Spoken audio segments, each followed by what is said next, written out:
sœurs dans le Christ, Shalom.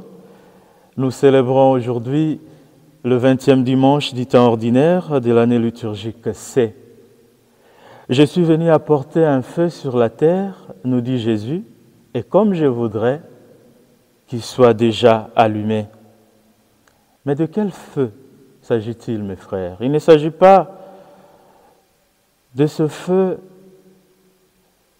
qui décime les forêts, qui dévaste les forêts, qui détruit et crée les désastres dans nos familles comme on peut les constater en ces derniers jours.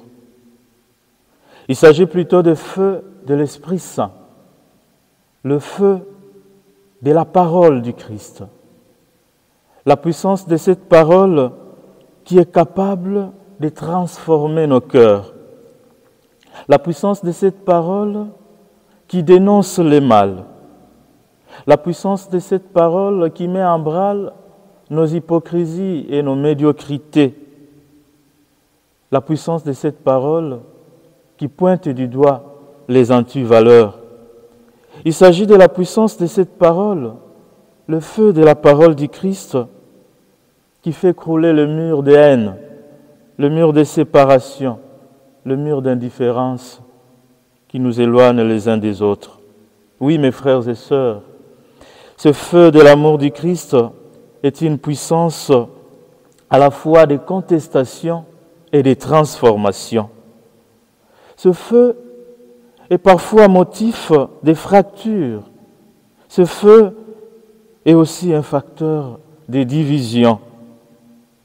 Il dérange, ce feu de l'amour du Christ.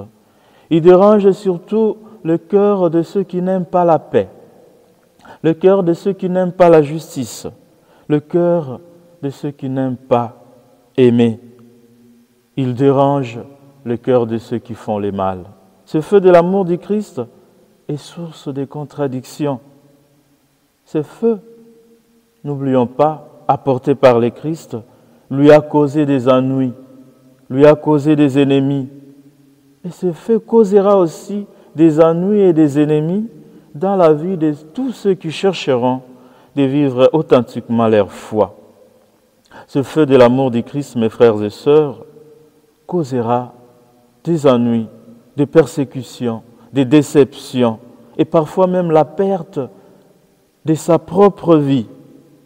Ce feu attirera même la colère de beaucoup, des oppositions, des refus, et c'est là au sein même de notre propre famille. Combien de fois, mes frères, n'avons-nous pas été victimes de haine, de persécutions à cause de notre appartenance au Christ?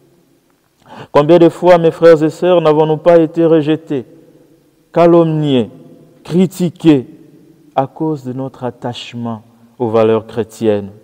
Combien de fois n'avons-nous pas été victimes des violences? Combien de fois n'avons-nous pas ressenti la résistance, la persécution à cause de notre choix pour le Christ, pour le bien, pour le pardon, pour la justice et pour la paix? C'est ce qui est arrivé au Christ, n'oublions pas. C'est aussi ce qui arrivera dans la vie de ceux qui choisissent de vivre authentiquement leur foi. C'est ce qui arrivera dans la vie de ceux qui choisissent de témoigner leur foi sans crainte et sans compromission. Et alors, au milieu des incompréhensions, de ces contestations, n'ayez pas peur. N'ayons pas peur, mes frères, nous dit Jésus. N'ayons pas peur car j'ai vaincu le mal. N'ayons pas peur, mes frères, d'être haïs, d'être trahis, d'être rejetés à cause de notre appartenance au Christ. N'ayons pas peur de subir la haine, l'injustice, l'indifférence. N'ayons pas peur de vivre pour Dieu, de parler de lui, de mettre en pratique sa parole. N'ayons pas peur au milieu des épreuves. Ne craignons pas. Ne nous scandalisons pas non plus, mais avec courage, endurance et persévérance, les yeux fixés sur Jésus, laissons briller le feu de l'amour du Christ. Voilà, mes frères et sœurs, comme je voudrais, nous dit Jésus, qu'il soit déjà allumé. C'est le désir ardent de notre Seigneur, que le feu de son amour brûle ici et maintenant dans le cœur de chacun et de chacune de nous.